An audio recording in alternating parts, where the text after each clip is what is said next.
Estamos aqui, somos um grupo de alunos da escola Aloysio Ló. Estamos aqui para entrevistar a conselheira tutelar da cidade de Pacajá, Alessandra.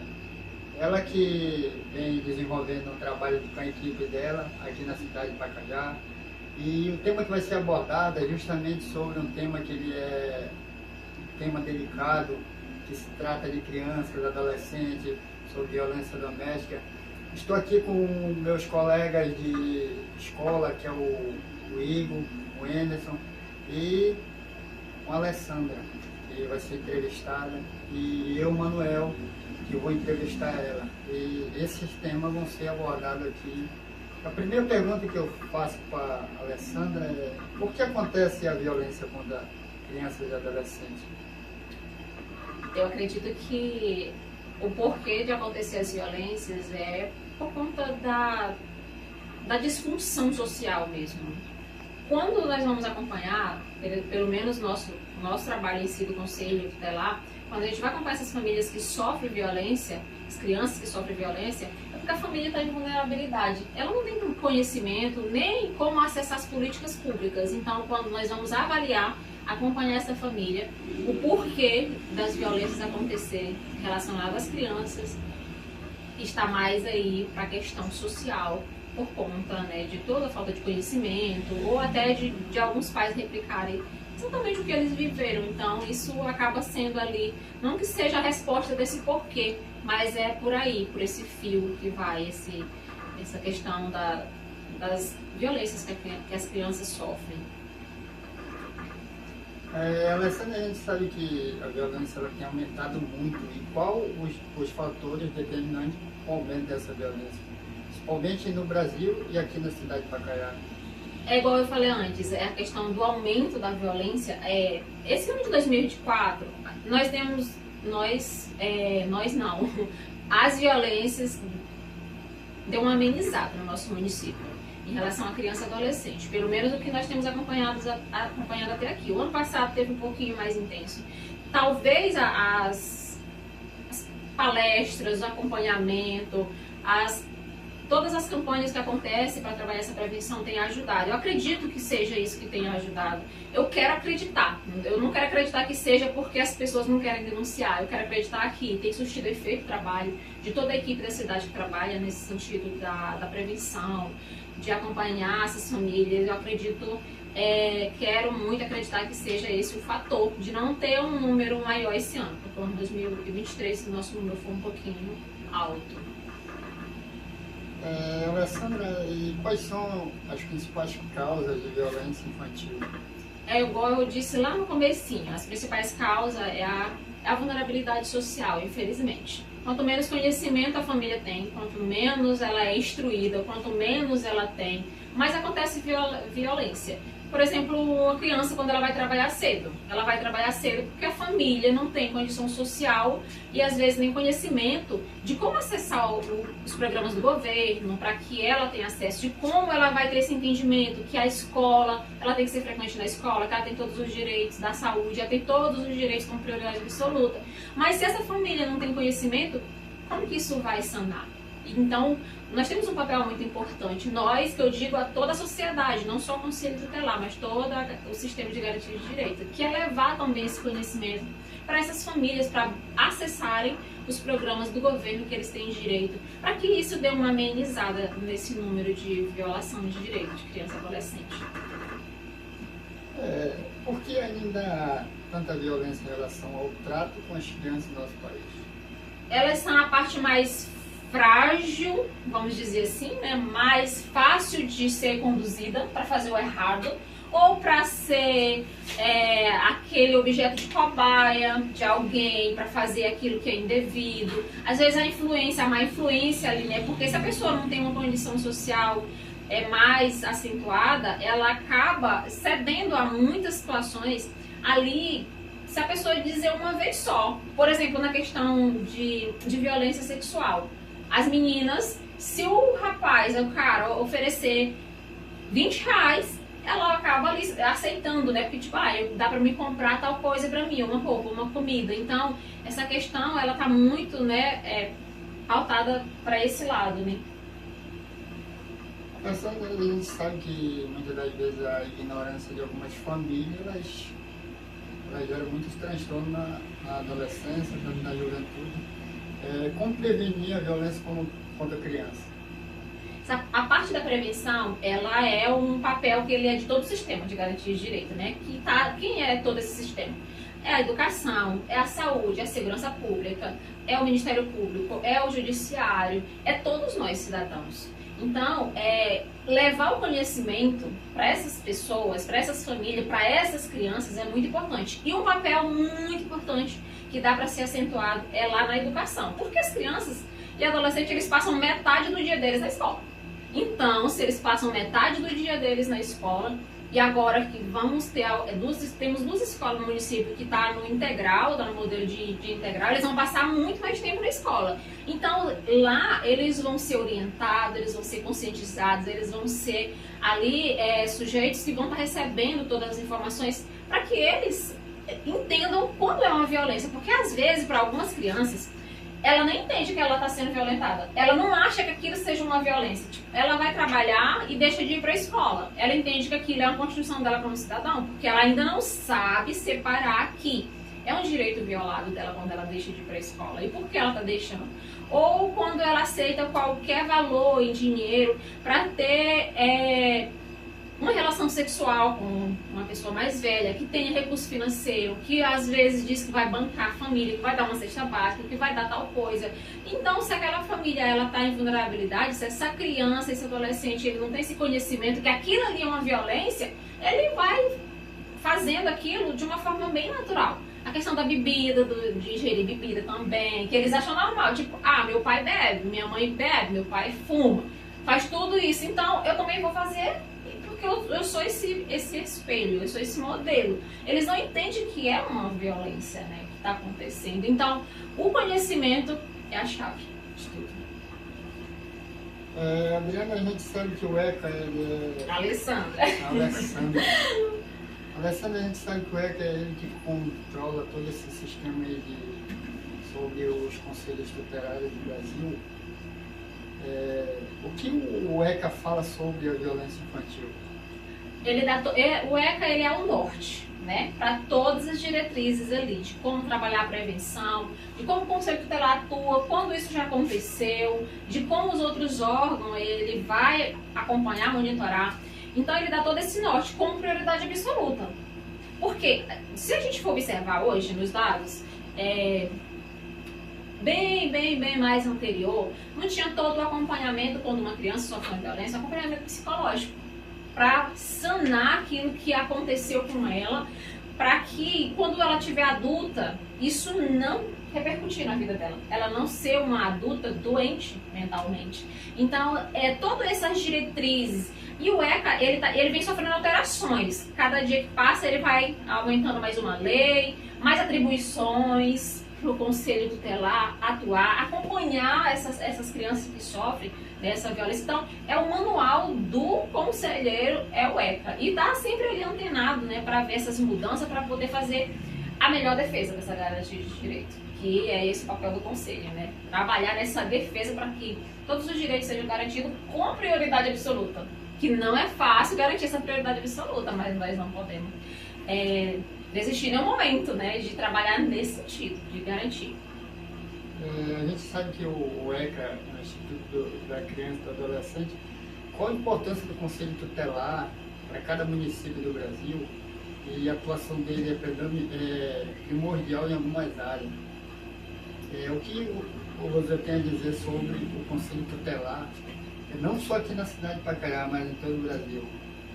Olha, a questão ela é muito... A questão do Conselho Tutelar do Trabalho e até do conhecimento da sociedade, ele ainda é muito... Como que eu vou usar uma palavra para não usar nenhuma palavra feia? Criaram uma imagem do órgão que não é essa a imagem, né? De defender quem faz o errado, de fazer aquilo que não era para fazer. Por exemplo, antigamente, tipo, há uns 5 ou 6 anos atrás, o conselho era muito taxado como polícia do adolescente. da criança. O conselho não é nada disso, não é polícia de ninguém. Nós somos para garantir o direito. Então, o conselheiro, ele tem que entender e o órgão tem que trabalhar no sentido de que nós temos que ter a parceria com a família. O objetivo do conselho, do conselheiro, é o mesmo da família, que é o de ter os direitos garantidos daquela criança. Não de ir lá e punir aquela criança. Nós não temos esse papel de punir.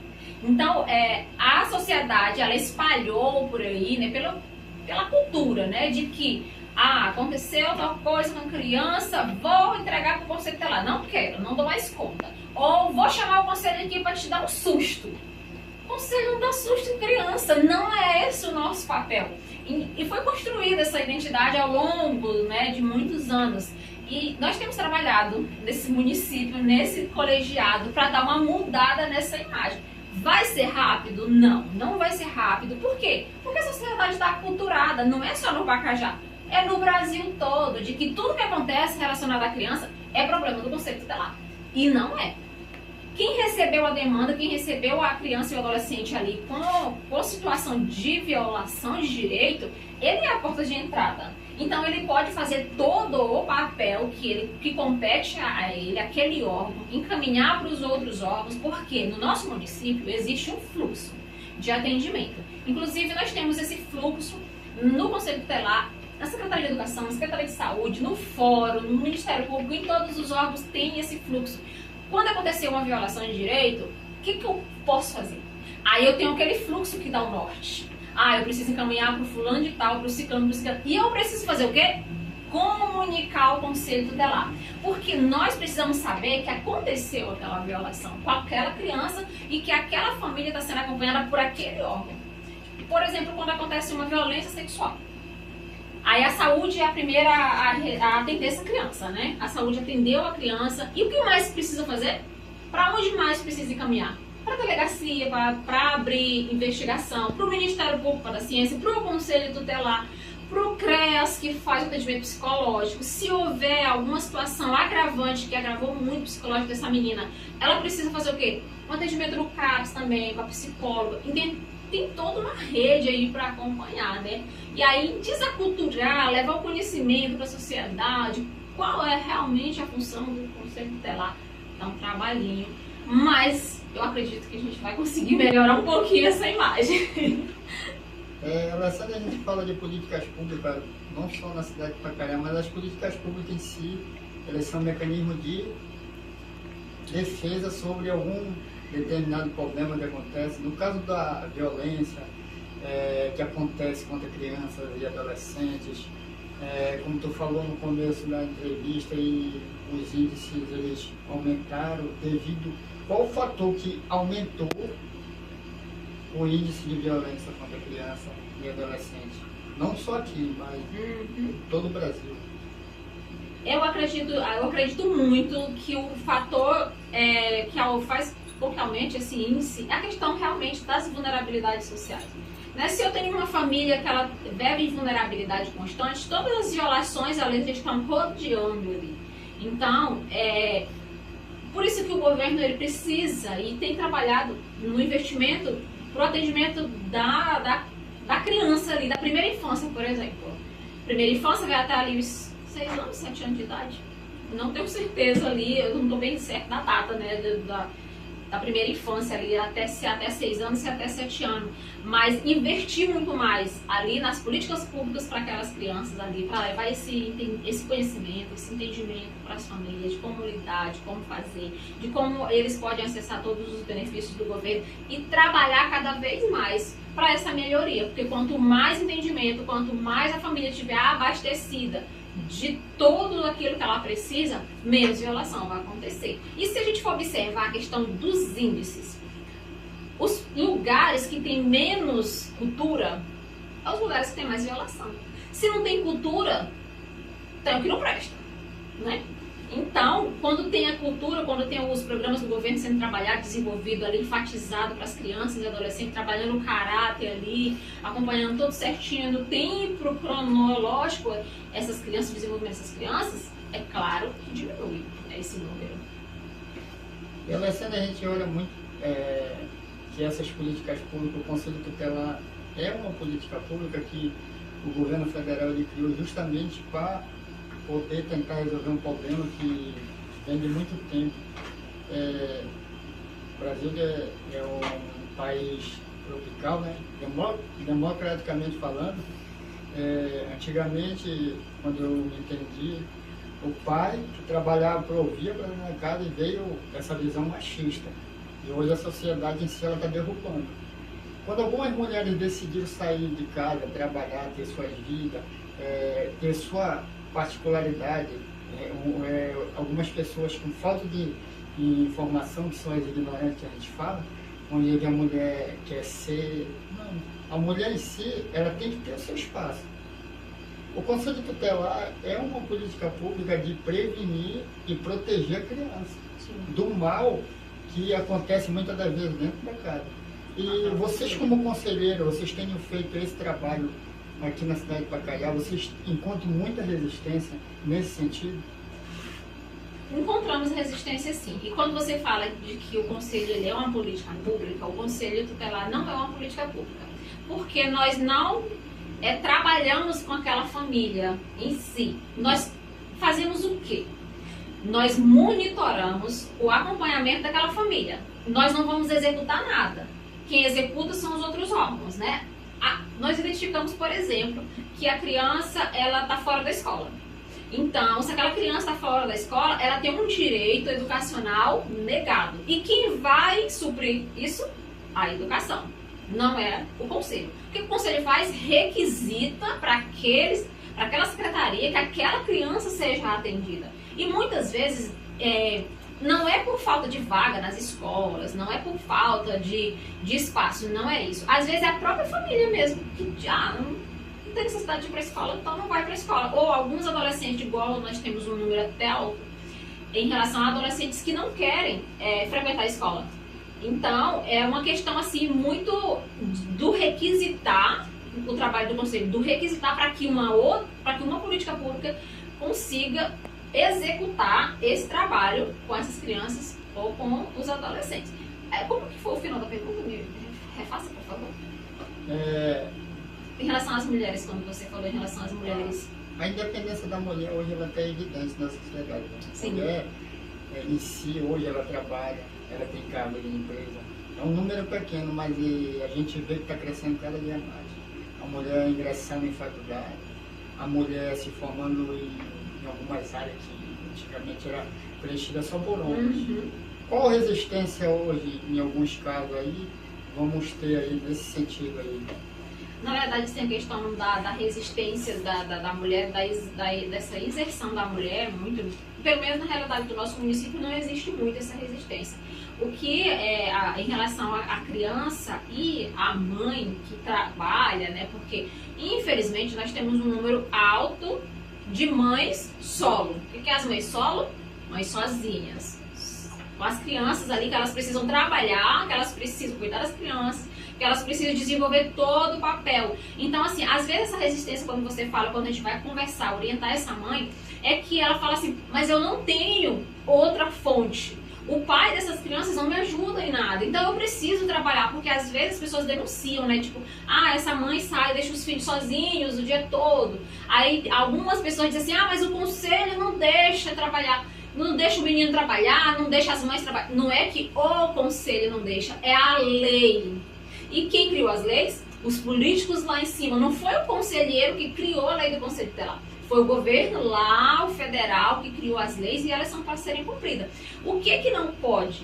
Não pode essa mãe sair por um tempo longo e deixar crianças que não têm entendimento do risco, né, que elas estão expostas. Se alguém chegar, por exemplo, na casa contra crianças muito pequenas, ele pode pegar tudinho e levar. Quando a mãe chegar, não tem ninguém em casa mais, né? Não é que a mãe não possa trabalhar e cuidar dos filhos, estudar e fazer tudo que ela tem direito. Ela pode. Mas ela tem que se organizar para isso. Mas até ela entender, demora um pouquinho. Às vezes elas ficam bravas. E a gente vai conversando com todo amor, explicando, meu bem, você pode sim. Só que você precisa gerir o tempo da melhor maneira, que as crianças não fiquem muito tempo descobertas, né? E nós temos casos de pais também, gente. Porque não pense que só é mães. Tem pais também sozinhos. Pais solo. Que tem as crianças e cá entre nós. Os homens não levam jeito igual as mulheres para trabalhar, para ser provedor e cuidador das crianças. Eles não conseguem. E aí quando a gente vai ofertar ajuda, direcionamento para esse pai, às vezes também ele não aceita. Porque ele é machista. Ele não aceita. E tipo, deixa essas crianças aqui, eu preciso trabalhar. E realmente, se não trabalhar, não come, né? Então gerir isso na mente deles dá um trabalhinho. Mas a gente vai fazendo ali com todo cuidado, com todo amor. E às vezes a gente tem sucesso, mas nem sempre a gente tem sucesso. Alessandra, aonde mais acontece a violência infantil? Dentro da família. A violência acontece dentro da família. Porque é lá onde a criança está inserida. E aí, se a criança está inserida ali, né, é ali dentro.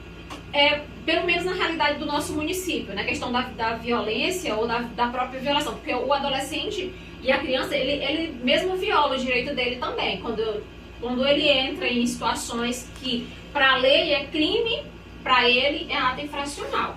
No nosso município nós não temos essa realidade tão alta, graças a Deus. Mas é a questão da família mesmo, negligenciar os cuidados, os direcionamentos, os direitos mesmo dessa criança na íntegra. Então, a violação, ela acontece ali dentro. Até um dado de 2023 que nós temos, e esse dado do Conselho Tutelar, ele não é o dado exato, é os dados que o Conselho acompanhou, atendeu, porque tem os outros dados que outros órgãos foram porta de entrada, e se eles foram porta de entrada, nós não registramos. Então, a questão da violência doméstica no ano de 2023, quando a criança e adolescente foram 88. E de violência sexual foram 47 no ano de 2023. Esses dados do ano de 2023. E lembrando que dentro desse 88 número de violência doméstica, às vezes o sexual ele também entra nessa violência doméstica. Por quê?